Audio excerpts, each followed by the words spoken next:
Au total, 120 jeunes vont se faire former en menuiserie, coiffure et coupe et couture. C'est la résultante du programme de formation qualifiante dénommé Yekola Mosala Tour. Sa plus-value est de donner les bases nécessaires de la pâtisserie, l'informatique et le journalisme à ces jeunes. L'initiative étant du Haut Commissariat à la justice restaurative, à la prévention et au traitement de la délinquance juvénile et de l'Association des artisans de l'Outassi. Elle a pour objectif de réduire la délinquance juvénile via l'accès à l'emploi, comme prévu dans la stratégie nationale de prévention et de traitement de la délinquance juvénile du Congo. La présidente de l'association explique. Lorsque nous avons commencé cette bataille, on n'avait que la menuiserie. Ce programme a permis de prendre 1200 jeunes, ceux-là qui n'ont pas profité des premières formations qu'on a eu déjà à donner des certificats de fin de formation. Yekola Mosala Tour, première édition, est lancée ici à Mongali. Nous allons faire le tour des arrondissements et pourquoi pas le tour du Congo tout entier. Pour une meilleure insertion professionnelle, les apprenants seront présentés au Fonds national d'appui à l'employabilité et à l'apprentissage FONEA.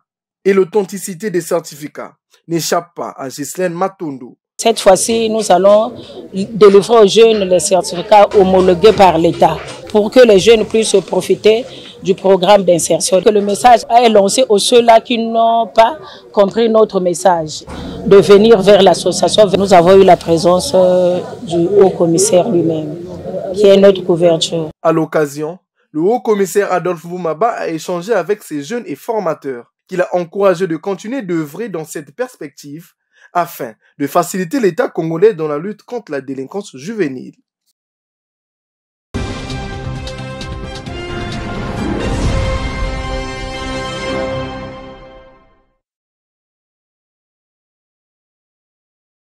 Affiner l'esprit des jeunes dans la prise de parole en public, tel est l'objectif visé par cet atelier qui met l'accent sur la rhétorique. Cette formation va permettre aux participants pendant 3 jours de cerner tous les contours irrelatifs. Convaincre n'importe quel public en fonction des contextes ou des situations. Parce que le discours se construit en fonction d'une réalité donnée, d'un public donné. Et ce public-là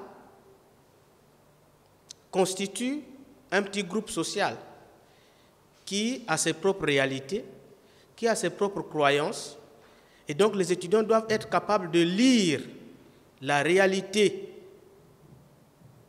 sociale et spatiale de son public cible, connaître les problèmes de ce public-là, les exploiter pour susciter l'adhésion du public à leur message.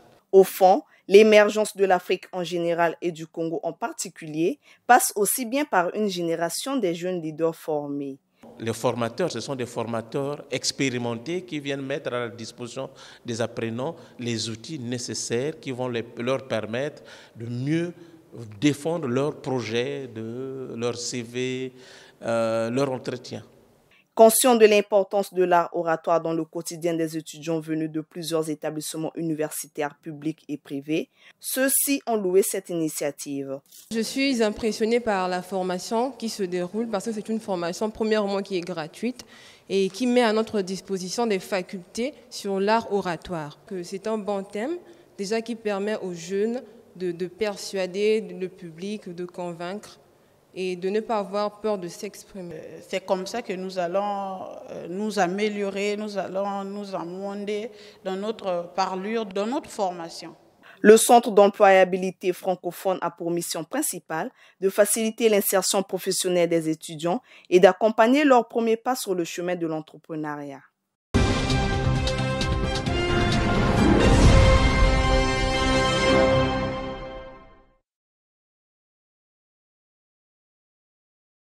Ce sont les élèves de la 6e et 5e qui auront le privilège de faire cours pour la première fois dans ces locaux du CEG Michel Moussoso nouvellement construit.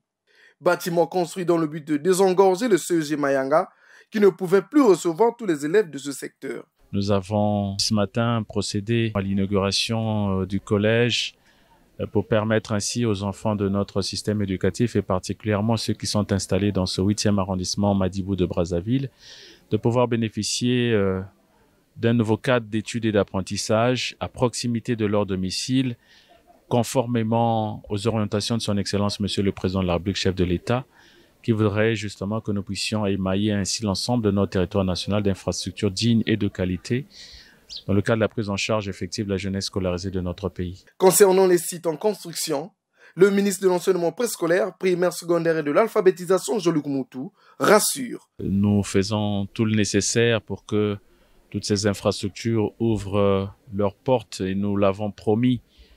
Et il faudrait que nous puissions atteindre tous ces objectifs sur l'ensemble du territoire national. Et ici aujourd'hui à Pierre-Michel Moussoso et bientôt certainement le lycée de Siafumo que vous évoquez est déjà ouvert. Ce sont les travaux du gouvernement, les travaux que nous avons réalisés et qui attendent tout simplement d'être inaugurés. Mais parfois ce sont des établissements qui sont déjà fonctionnels parce que nous avons demandé justement que les portes de ces écoles ouvrent pour pouvoir recevoir les élèves de notre système éducatif en attendant justement que l'autorité ne vienne procéder à la coupure du ruban symbolique. Plusieurs défis sont à relever et le gouvernement congolais s'engage à améliorer les conditions d'apprentissage des élèves, a conclu le ministre Jean-Luc Moutou.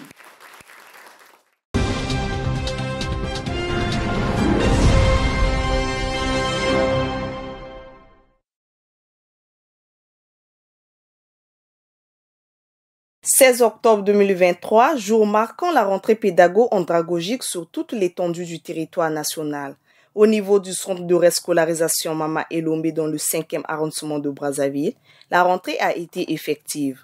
Pour le ministre de l'Enseignement général, cette reprise de cours rentre dans le cadre de la résilience du système éducatif congolais. Au-delà de la rentrée du 2 octobre, aujourd'hui, cette date elle est importante puisqu'elle marque cette rentrée pédago-andragogique et on peut se réjouir de ce que, évidemment, les classes sont pleines, le système est fonctionnel et nous ne pouvons que nous rassurer de ce que les apprenants seront toujours là et avec des demandes nouvelles puisqu'ils voudraient qu'à partir de maintenant, nous puissions penser à leur construire ou à mettre en place un lycée dans le cadre de ce mécanisme.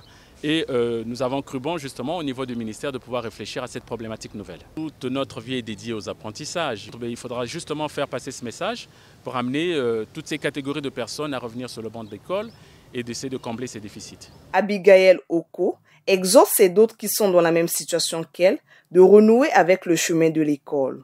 Car il n'est jamais trop tard pour apprendre. Je vous en prie, je vous en supplie de revenir parce que c'est vraiment important. Bon, déjà, si tu ne connais pas lire, si tu ne connais pas écrire, tu es carrément rien dans la société. Il faut savoir écrire et lire, c'est vraiment important. Ce centre compte 227 apprenants dont 147 filles. Cette ronde s'est poursuivie dans les centres de l'unité africaine à Poto Poto et Congo Diamukuba à Makelekele.